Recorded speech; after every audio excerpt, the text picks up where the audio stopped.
Do you want to retire like a leader? Of course you do. So let's talk to Mark Cole. Yes, that Mark Cole. Mark Cole, CEO of Maxwell Leadership, on what kind of purpose and planning it's going to take for us to retire like leaders. All right, grab your favorite mug. It's time for coffee with your retirement coach. Welcome. Really excited today. We have a very special guest, Mr. Mark Cole, who is the Chief Executive Officer of Maxwell Leadership Companies. And Mark is an exemplary leader. He has worked to really create, in my mind, what it looks like to go from success to significance. And today we're going to delve into what it looks like, retirement, and even those pre-retiree years as you're setting yourself up for everything that God has for you in the future. What does it look like to transition your leadership life into that retirement space? So with that, Mark, thank you so much for being here with us today. Well, Nick, thank you. To say that of all the things I get to do today, this is a highlight for me, Nick. It's because you and Aaron, first of all, personally, you've impacted my family for many, many years. My dad, as you know, was a pastor, didn't have a whole lot, but had a little bit.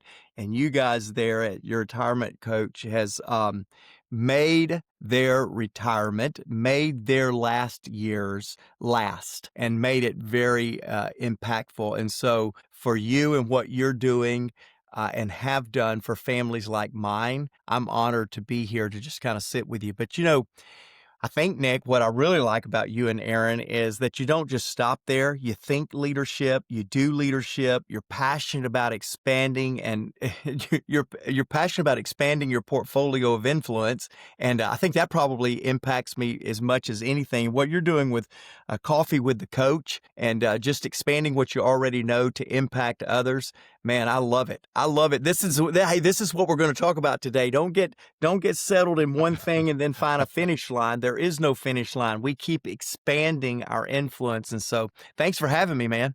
Yeah, that's awesome. That's good. And honored also your parents. I mean, just some of our favorite people in the world. So honored to serve. Mark, today I thought it'd be interesting if we just start off with the idea you are approaching as a guest of this show today, the kind of reach and impact you really have. I mean, you were just discussing in the last couple of weeks alone, you've been in 7 different countries. Could you talk to us a little bit about the reach of Maxwell Leadership today and what that looks like? Yeah, so it all started with a guy on July the 4th, 1976. I always say 1776. It keeps him humble. But it's 1976, July 4th. He was speaking at an event. He was a pastor.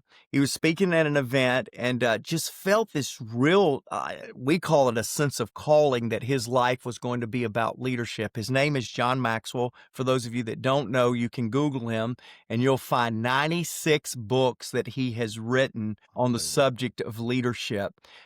39 million copies sold. Who's counting? He is. And we've taken his intellectual property, all of his books, and we've instructionally designed it so that we now deliver leadership, personal growth, and what we call transformational content through these 7 different companies.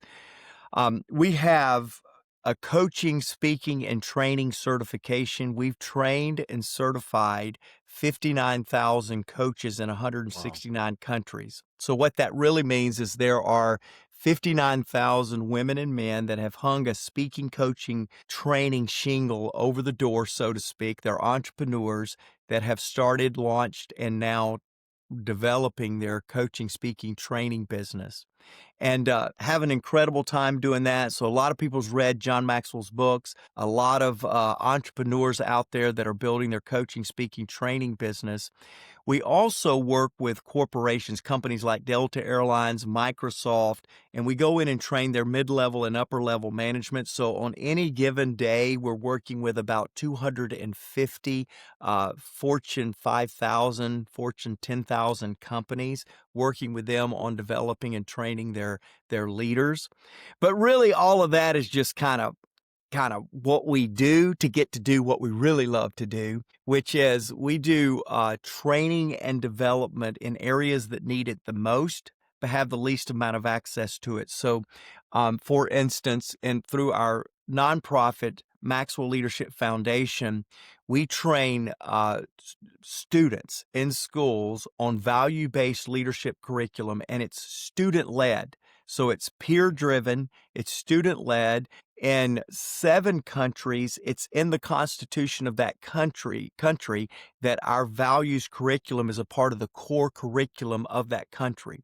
We're in 43 states here in the United States, and we have 8 million students a day that is going through our values-based leadership development, student-led curriculum called I Lead. And then ultimately, That's I awesome. know that your audience is very faith-friendly. I don't get to tell this story much, but we also have a nonprofit that we believe is very important, and it's a transformational nonprofit that is all about introducing people to faith, and that specifically is a faith in Christ. And so in the last 5 years, we have introduced 3.4 million people to a faith in Christ as a part of what we do. So, man, that's just kind of what we do on a day-to-day basis, but we're just kind of riding it out and having a great time all at the same time. Man, I'm so energized and pumped right now. I mean, I love this so much. And I got to put an aside here.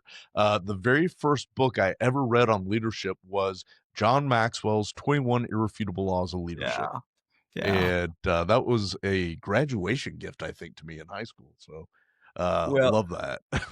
Thanks to whoever did that. Both John and I appreciate that, and our families appreciate it too. Buy them books, man.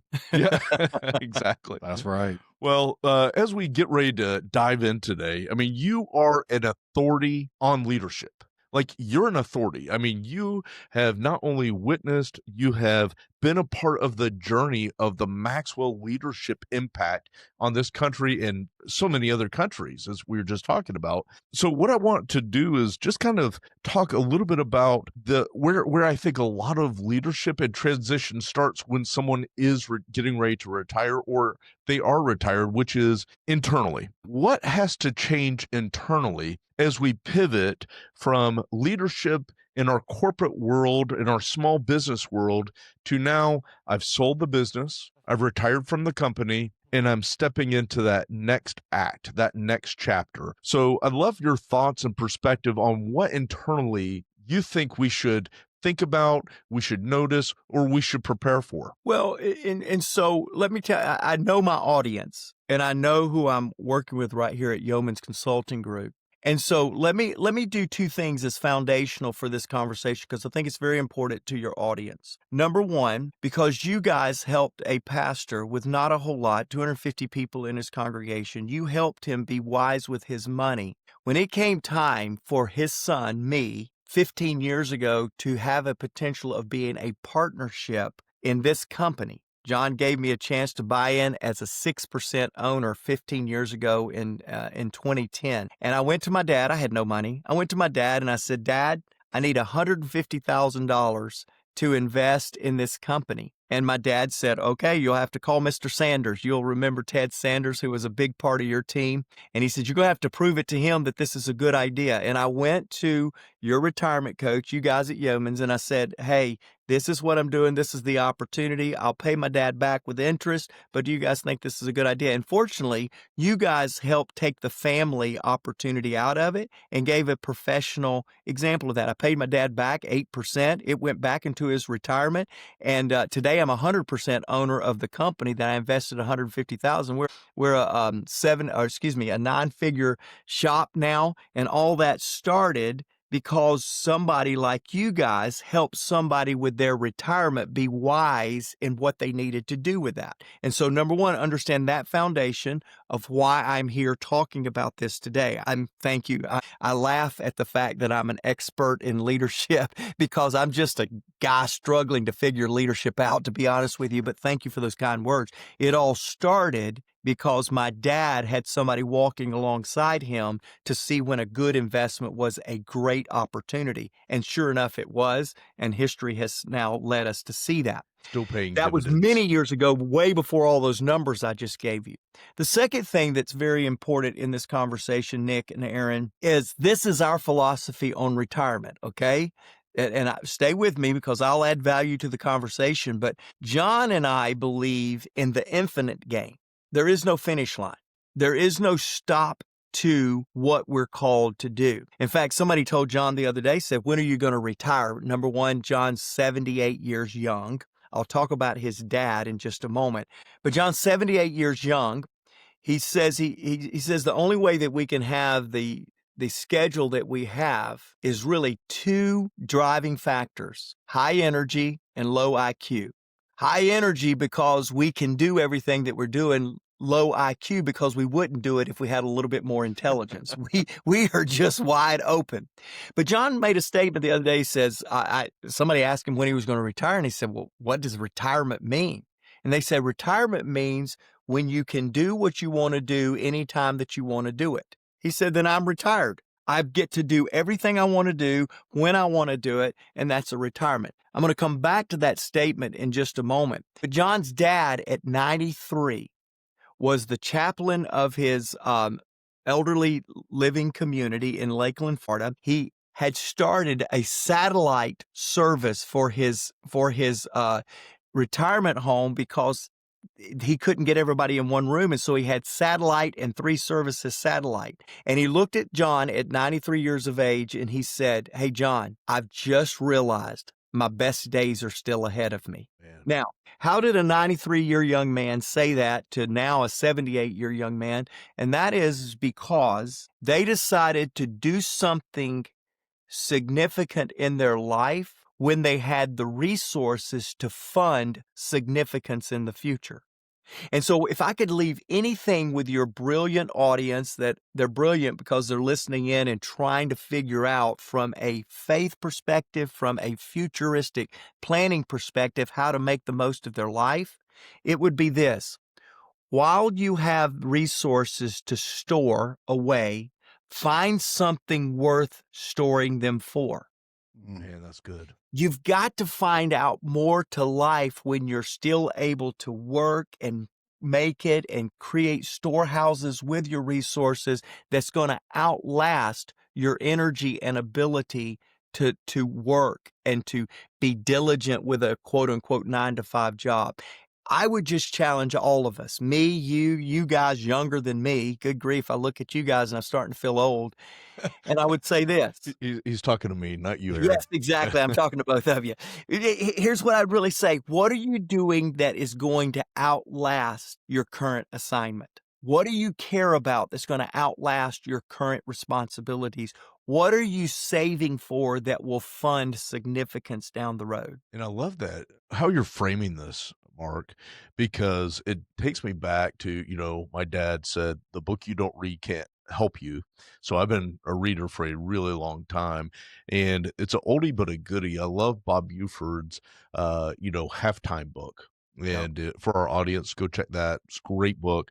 But he does, the big overarching theme is moving from success to significance. And I like how you just positioned, like, what are you saving for that is so significant that, it is in line with your purpose and your passion. It goes beyond, the work stage of your life. It transcends you getting your kids off to college. It transcends, everything else. It keeps going and even beyond you. What is it that you are so tied to, that you're so in love with, that you feel like God's put it in your heart, that you're going to make a meaningful investment in it, that it continues to put forth fruit, and I like that positioning a lot. Yeah. When I've met with some of the world's most recognized leaders. The other day, I was with Pat Gelsinger, which is the former CEO of Intel, and we were talking about AI. And he retired from Intel and spent about a month trying to figure out what's next. What am I going to do? And in that transition, he said something really occurred to him. Everything that he had done up to that point was just a setup for what he was going to spend the rest of his life doing. In other words, he was already living his legacy, and now it was just the next season of legacy. And today, we're sitting here talking about leadership and how to do that from an early retirement or from retirement. And I would just tell you, a lot of times retirement is not what we call it, sunsetting, I'm done. It's actually just a transition to the next thing, to the thing that you have been building up to. I love we define success as the things that happens to you that you benefit from. We define significance as the things that happens through you that impacts others. Success that happens to me, significance that happens through me. And as you're looking at the next assignment, whether that's a forced transition, whether that's an aged transition, you said this earlier. Don't leave something, go to something. Don't find it the ending of a book, find it the closing of a chapter and the writing of the next chapter. And if we can get our listeners to realize that, then I think that there will be a lot of life and energy and excitement about the next assignment. Yeah. Well, and and I think about this, my dad, Randy. So, I call him Randyisms. He's got a lot of Yeah, Randyisms. yeah, he does. One of them is, be a funnel, not a bucket. Yeah. And this whole idea of what are you getting through you? And that, really, that talks to me about significance. Yeah. It's not what it's getting to me, but through me. But the second thing I'm thinking about is, as we're talking about, there is a big kind of trigger word, a big buzzword is probably the better word to use, of identity.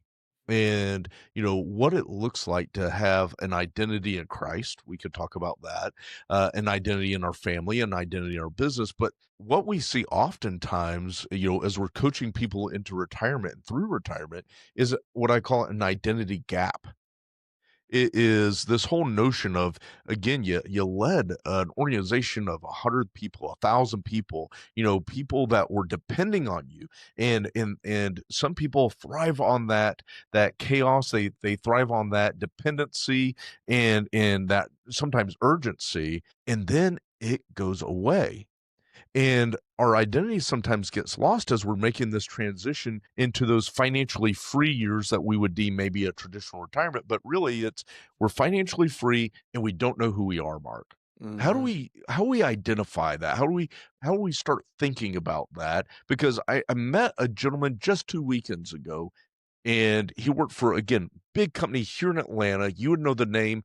Super high pressure, super big job, super important role. They gave him 8 weeks, Mark, to transition. 8 weeks, and Wow. that his new replacement was going to be training under him. The team was going to have access to him. So he's like, okay, I'm going to have a soft landing here. And he said by the end of the second week, he got one phone call, and he thought this was going to keep going and maybe even to the end of the year. How do we fix that identity gap? So it's so surreal to be asked this question literally 1 year ago, almost to the week of an identity crisis that I had. I've redefined myself now 3 times in my life, like significant redefinitions of in the nonprofit space. Then I went into the business space, and then now I'm in the ownership space in the business world. I've had a lot of progressive identities or progressive nuances to who I am and what I do. But a year ago, I do a process called a year-end review with myself, to where I really go in and take a considerable amount of time and review the previous year. I review who I spent my time with that year. I review what I got in a return from that. And then I do an inventory of relationships and a readjustment, a restocking, if you will, of the relationships needed for the next year's aspirations.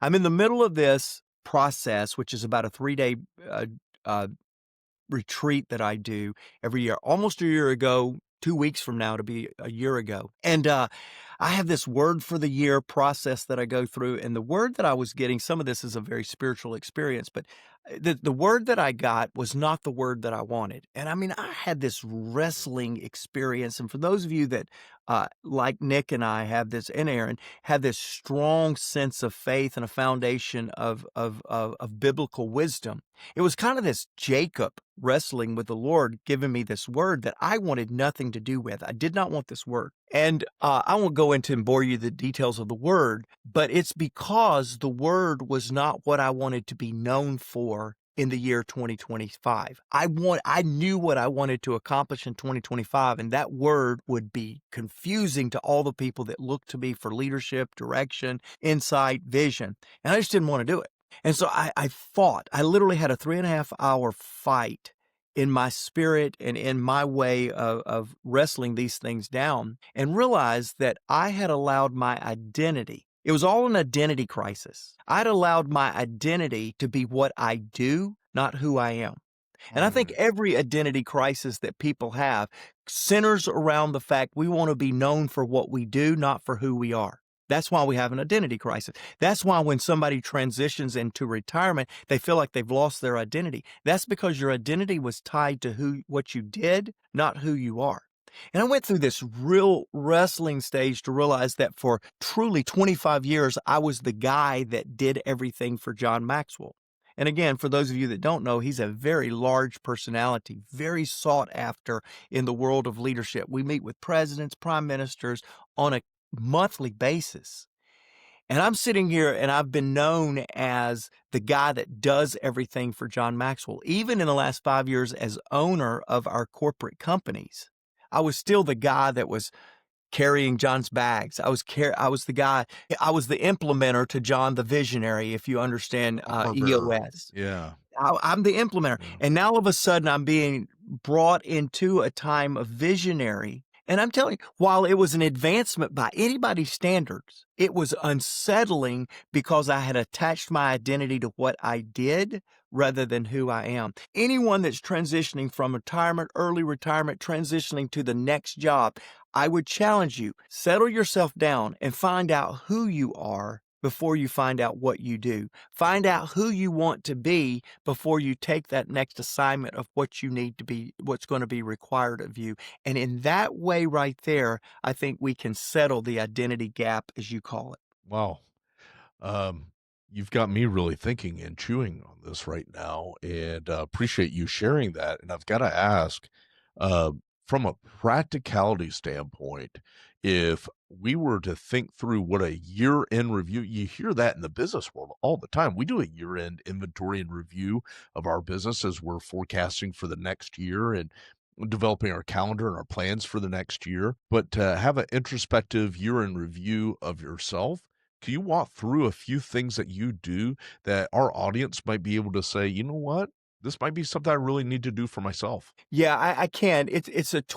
I'm 25 years old in doing every year end a 3-day retreat with myself. So understand what I'm getting ready to share you has matured, and the maturation process makes what I'm saying really, really sound easy, but it's work to get it to be consistent. Here's the premise, Nick, Aaron. Most people spend more time planning their next vacation than they do planning the life they want to live in any given year. In fact, I'll illustrate it another way. My wife, Stephanie, and I, about 8 years ago now, we designed and built the house that I thought was the house of our dreams. She told me 2 weeks ago that she wants to move again. So I guess it wasn't our forever home. But here's the point. It took us 17 months to build this house. 17 months. I'm going to tell you this right here. The miracle is not that we built a house that we love. Up until 2 weeks ago, I thought we were going to be there a long time. The miracle is we're still married and we built the house. That's the miracle. Go. Okay. We've had that conversation. Yes. Anybody that's built a house with your significant other, you got what I just said.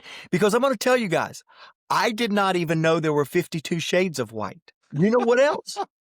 I didn't know I needed to care which shade of white went on the walls. Absolutely. Until I came home one night and Stephanie said, "Do you like this color white or this color white?" And I went, They all look the same to me. She said, they're not the same. You need to like one of them. And I said, well, I like that one. She said, that's a bad choice. And I went, well, what about this one? She said, no, that's not even close. Then I got smart. Took me 3 times. I said, Stephanie, which one do you like? She says, I love this one. I said, that's the exact same one I think. You know, but it took me a little while, Aaron, to figure out that I needed to ask the question from the question to get it. Here's my point. We spent so much time trying to build a house that now has become temporary for us. And I can't get people to take 2 days a year to plan out the life they want to live. I challenge people all the time. You're successful. You've got all this money. You've got all this success. And yet you are accidentally living the life that you really want to live, not intentionally.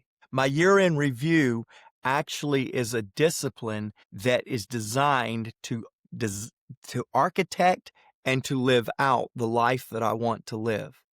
I have five pillars to my life. Again, I won't bore you with the details of those. Another podcast, another day. But there are 5 pillars that are super important to the foundation of the life that I want to live. I go into each one of those pillars, and for 24 hours, I review all the activity that I put into designing, reinforcing, and building on those 5 pillars of my life. And then after I've done the review, I spend the next 24 hours designing what I want to do to build off of last year's learnings and last year's accomplishments so that I can then live an even better life the next year. The final half a day is when I bring the chairman of my personal advisory council, my wife, in, and I give her a report on the life I lived the year before, and then invite her to approve the life that I want to live the next year. And so that's kind of my year-end review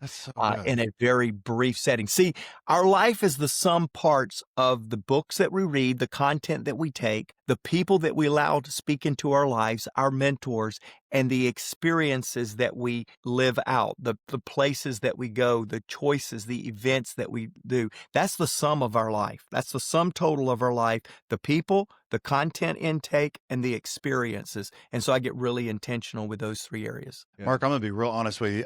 It gets me crazy excited, but if I'm being vulnerable, it's inspiring, but I think there's 2 things. One, I get nervous because the time that I do have control over, like my commute, when I'm on the stationary bike, I struggle not to start scrolling on my phone or do something else to distract away. And I think the reality of that is, of what you said, it's easier for me to change what I do than who I am. Yeah.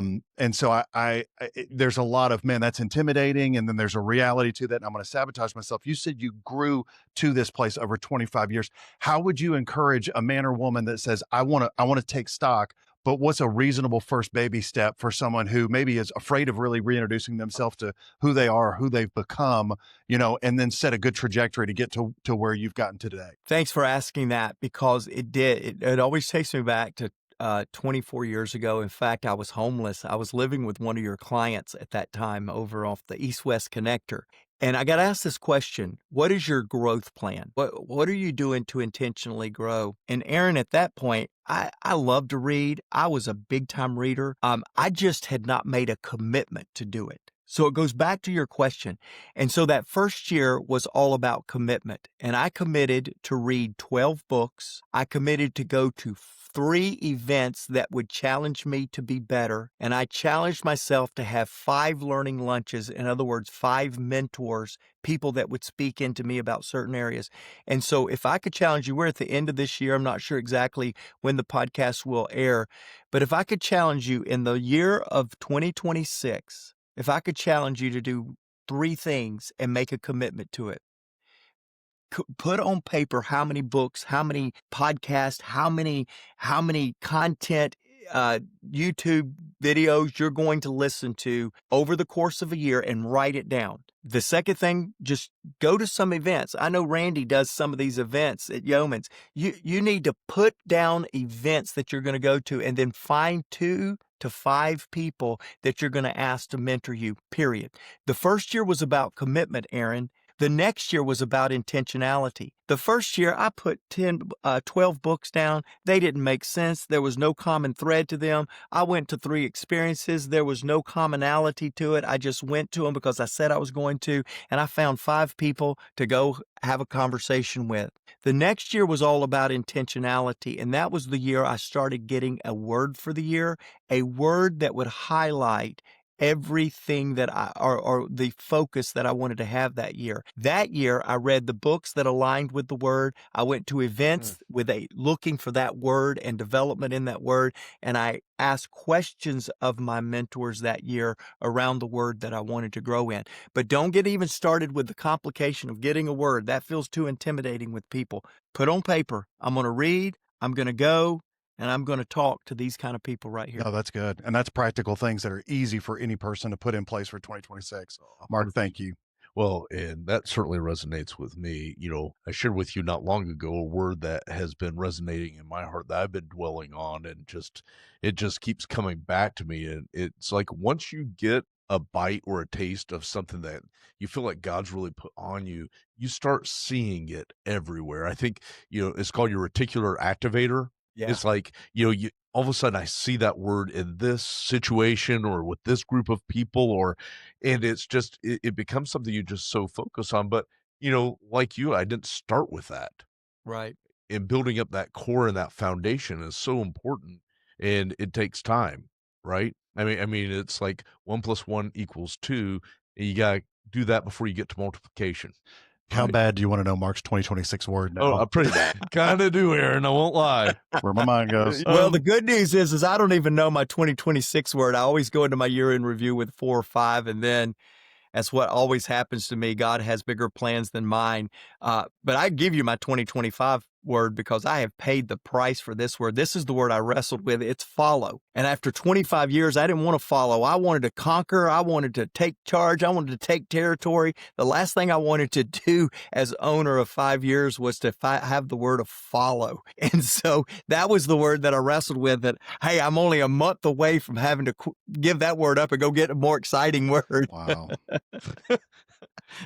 But man, that's real life, isn't it? Yeah. That's real life. Mark, I think about people, especially as we get into the beginning of a year. What do we all have? New Year's resolutions, right? Yep. We think about these new habits, new disciplines. I'm going to get in shape. I'm going to diet. I'm going to exercise. I'm going to blah, blah, blah, blah. And so I could have great intentions, and they might last 6 weeks. They might last 2 months. I know my gym is half the size 2 months later. What can you do if you've got the intention, but you want that fortitude to continue to press on to really become what you say you're going to become? I think I've told you this, Nick, Aaron, I love to run marathons. I wish I could do more. I wish I had time to do more. And so I can remember the first marathon that I ran. I was 39. I wanted to run a marathon by the time I was 40. And so I planned, man, I absolutely put a plan in place. It was an 18-week training that I did. And the night before, I was running the Kiowa Island Marathon with about 6 buddies, and our families was down there. We had done a VRBO, and it was an incredible time. And I started coughing up blood. Sorry to be a little more vivid on your podcast. This is the PG. It's called Blood in Retirement, Yeah. but go ahead. Yes, exactly. And man, I'm coughing up blood. My wife is hypersensitive to medical and health and that kind of thing. That's her profession. And I'm coughing up blood and ended up having walking pneumonia. I didn't know that before I ran the marathon. And my wife said, hey, you're doing this marathon. And it blew me away because she never wants me to kind of like overextend my health and those kind of things. And I went, I know I'm doing it. I'm just glad we agree because I did not come this far not to do it. What drove me is back to your question. What drove me to run that marathon? It was 3 things, in my opinion. 1, I put it on paper. I committed to myself. I wrote it down and said, I am going to accomplish X. The second thing that I did was I got accountability with it. And what I mean by that is before I got a circle of my accountability, I put it out there. Hey guys, I'm running a marathon. I started talking about it everywhere. Most people think that people talk about what they're going to do or why they're going to do or what they've done is to brag. That's not true in a leader's life. It's to put yourself, your name, your character, your image, your reputation on the line.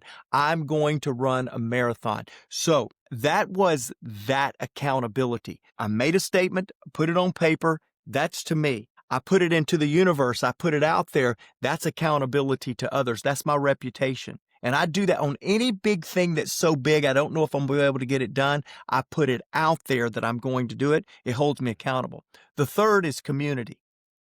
Anything that is worth doing that is so big needs to be done with community. You need to do it with people. That's why I love your podcast. You and Aaron, Nick, y'all are together doing this, and that keeps you accountable week in and week out because you're doing it in community. So making the statement, putting it on paper, making yourself accountable to the world, and then doing it in community are the three things that I think anybody that will put those three attributes or those three characteristics, those three disciplines in place have a lot better shot and chance at getting it done. Man, that's good. That is so good for our audience today. You just got gold. That is, from a takeaway standpoint, it doesn't get better than that. I mean, writing it down, putting it out there, saying it, and then finding a crew to come along and do it with you. I mean, that is about as earnest and awesome as you could put it, to really do something that you actually want to do, to actually get done. And Mark, in my own life, I tell you what, you want to go fast, you go by yourself; go far, you go with people. Yep. And I think you can go fast in a month at the gym, but you Yep. don't necessarily finish. Having that accountability, saying that you're gonna, lose a certain amount of weight, or you're gonna maintain a nutritious and healthy lifestyle. I think that's really, really good gold there. Mark, I'm gonna pivot as we start winding down today. I don't know why I'm such a nerd, but I'm a nerd. All right. So I love, when I start thinking about a 1.0 version of something, a 2.0 version, a 3.0, a 4.0. I've got a two-part question for you. What does Mark, at this point in time, I might say, 6.0, Mark leading into leadership at Maxwell Leadership this coming year? What is different about Mark 8.0 going into this 2026 year versus 2025 year? Number one. Number two, how would you help somebody identify when they're going from where they were to where they want to be, and to really find that accountability? And I know for me, I've been impacted by your podcast, the Maxwell Leadership Podcast, where John's teaching a lesson, and you typically have a co-host and a guest helping us walk through and digest that. Maybe you could turn us on to some resources where our audience might be able to move to that 2.0 position as they enter into that retirement journey. Yeah, so let me answer the second question first, and that'll lead to your first question. I think any time that you sense a transition, and obvious natural transitions are from one year to the next year, or a job transition, or as we've talked a lot about today, retirement transition, from a sense of, man, the buck stops with me, to where you're moving on and not feeling that day-to-day grind, or that day-to-day sense of responsibility and accountability. I think anytime you have a transition like that, and a natural transition point, there needs to be a heavy degree of reflection coupled with a heavy degree of intentionality. I did all of this, so what? I did all of this, I experienced all this, so that. You need to have a so that in any one of your transitions. It was all for a purpose greater than this moment. See, we spent some time with Tyler Perry about 3 years ago. He was talking about the transition from the second transition of his life, from running his own production firm and his own movie making empire, to then buying what we know in Atlanta as the old Fort McPherson, and creating what now is Tyler Perry Studios. And he said, I made a real observation. He was talking to John. I just happened to be a fly on the wall on the couch in the green room. And he said, John, when I could afford to quit, I couldn't afford to quit. What Tyler was saying is I had worked all this time, made all this money, accomplished all these things, and it felt like that the right thing to do was to quit. But then I realized all of the success, all of the possessions that I had accumulated really was a setup. And when I could afford to quit, there was no quit in me. I had to keep going. And I would say that about every transition. You've got to have in any transition, again, whether it's from 2025 to 2026, whether it's from a day-to-day job to a retirement kind of mindset, or whether it's going from success, as we've talked about, to doing something of significance, you need to have a time of reflection of what it was that you accomplished and for what purpose, so that you can have a so what answer, so that you can have a so then answer. And you, those of you that have just retired, you're newly retired, or you're thinking about retired, it's not too late. Go and reflect on the previous chapter, the previous decade, the previous 50 years of your life. Go note your accomplishments. And just as important, note your lessons, the things that were not successful from other people's perspective. Because in those nuggets of disappointment are lessons that will give insight so that you don't finish your days thinking that your best days are behind you. The reason Melvin Maxwell, John's dad, could look at John at 93 and say, my best days are ahead, is because he reflected on everything that he had accomplished as being a setup on what there was to be accomplished in his life. And if each one of us would take transition moments as a moment of reflection, a moment of pause, a moment of refreshment to sign on for the next assignment, that mindset will make it true when John Maxwell says this. He says there's so many people that are dead, they just haven't made it official. And isn't that true? Oh my Yeah. gosh. We take That's real. retirement as the finish line when really it needs to be the launching pad.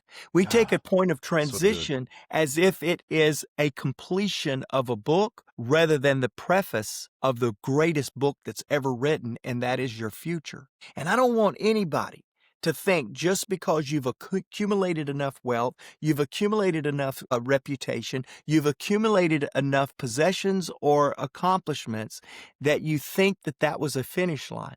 That's the beginning. That's something to look forward to. And that's true in every transition. That's true in my transitions. If you ask me, what does my 2026 look like? I'm going to go ahead and tell you, it is going to be epic. It's going to be like something I have never seen before, because I take all of my previous year's accomplishments, lessons, failures, opportunities, and I mix them together so that my future builds on this. John, another thing that we say, we know this is a commonality. The enemy of good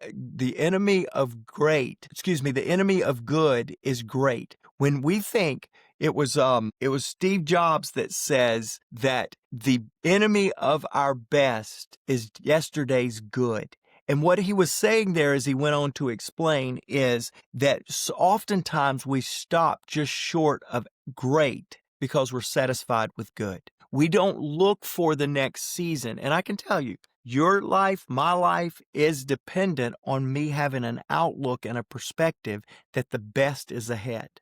Yeah. Whether you're retired, whether you're not, whether you have been super successful or not, take all of that and let it be a building block to your future. So good. Man. All right. Are you dropping the mic over there? I don't know if you are, but go ahead. Go ahead. No, and with the, being guys that grew up in the Atlanta area, I remember trading the Tyler Perry DVDs of the one-act plays around. And there are so many people who would have said, that's the peak, that's the pinnacle. These players, these actors feel like they're having the best time.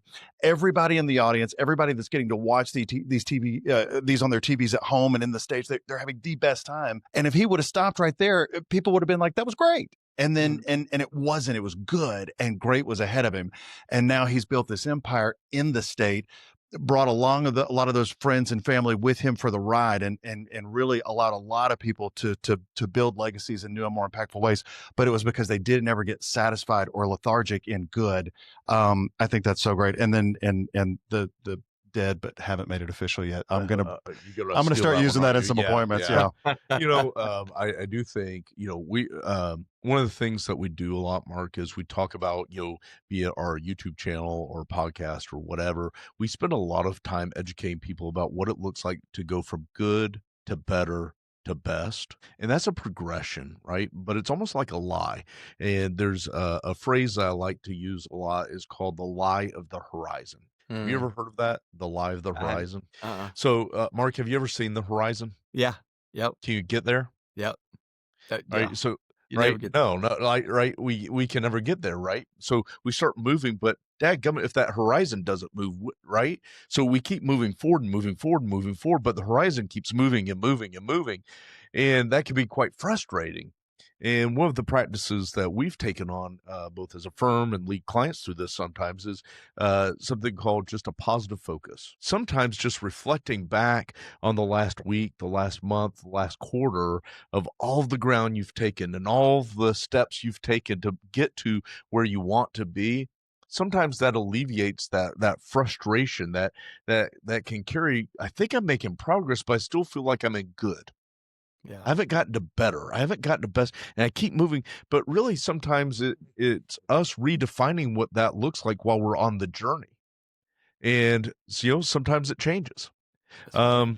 There's something that you said that I want to really kind of land on for today. And, you had the word follow for 2025. And I think for a lot of people who were high positioned, high powered, they had a lot of authority, they had a lot of leadership. There was a title there, and they lived in that identity, as you were speaking to a minute ago. In this next season of life, as they're moving without the title, I'd love to give our audience today a 30-day challenge. Something that, as we're wrapping up the end of the year, it gets busy with the holidays, and to your point, we're at the, right now we're recording right during Thanksgiving week 2025. What do you think is a practical step one, that somebody could take today and they could actually execute it to be prepared for that 2026? As I think about your year-end review process, and I think about how hard it is sometimes, like I've heard John Maxwell talk about writing a book, Mm-hmm. and how he says, like somebody asked him, how'd you write so many books? And he says, well, I just started writing. Yeah. And it's not necessarily the best writing in the world at first, but how many copies have sold since he started 39 writing? million. 39 million. 39 million copies, and he just started writing.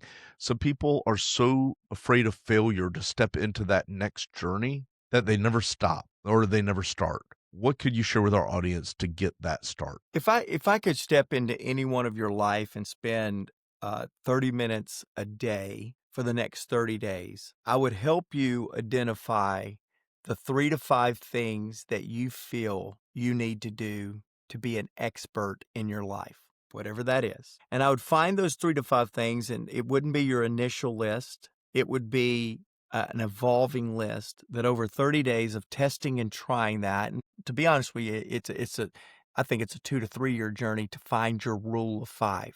The 5 things that you need to do every day to become the best version of you. For John, I'll give you an example because he's such a noted personality. Every day for over 50 years, every day he reads, he files, he thinks, he asks questions, and he writes. Every single day. He does that. I have a rule of 5 that I have for growth. I have a rule of 5 of leadership. The areas that I want to perfect, I have 5 things that are non-negotiable, irrefutable. You mentioned it's the week of Thanksgiving as we're recording. I'll do it on Thanksgiving. Every single day. Don't have to do it all day, just have to do it every day. And I would find over the next 30 days the things that you believe will be disciplines that you need every day for the rest of your life. That'll transition beyond your retirement. It'll transition beyond your current assignment. Because it's the essence of who you want to be. And John wanted to be a writer. He wanted to be a speaker. He wanted to be a thinker, a thought leader. And he began to create a discipline. My question to you is, where do you want to be a 1%er? Where do you want to be excellent? And find the disciplines needed in your life to do those. And this is how it will work. It was Norman Vincent Peale that said, if you will every day find a subject and study that subject every day for 5 years. At the end of 5 years, you will be an expert. And I will tell you this, for years, I wanted to be an expert in leadership. I wanted to be an expert in leadership. And so what did I do? Every day I started studying leadership. Every day I started studying leadership. And so I would study it. And it was 5 years, and then it was 4 years, and it was 3 years. And I started sounding like Cape Canaveral. I'm doing the countdown. But about halfway through that time, I quit talking about how long will it take? And I started asking the question, how far can I go? Oh, that's good. And when I quit asking the question, how long will it take? And I started asking the question, how far could I really go? I quit trying to be an expert, and I continued to try to be a student. What are the areas that you need to be an infinite student in? And you'll start finding the 5 things you need to do. Take the next 30 days and find and figure out, what are the things I need to do to become the best version of myself? Aaron? Yeah. How do we do a 2.0, 3.0, and 4.0 with Mark? Oh my gosh. I'll need more notebooks and lots of 30 days. That's right. Mark, Thank you so much. I mean, you dropped gold on us today. I can't thank you enough. Thank you so much for being willing to share so openly and candidly with our audience, truly. Thank you. It's been a pleasure, man. I love you guys at a very personal level. I've already explained that. Love what you're doing at the professional level.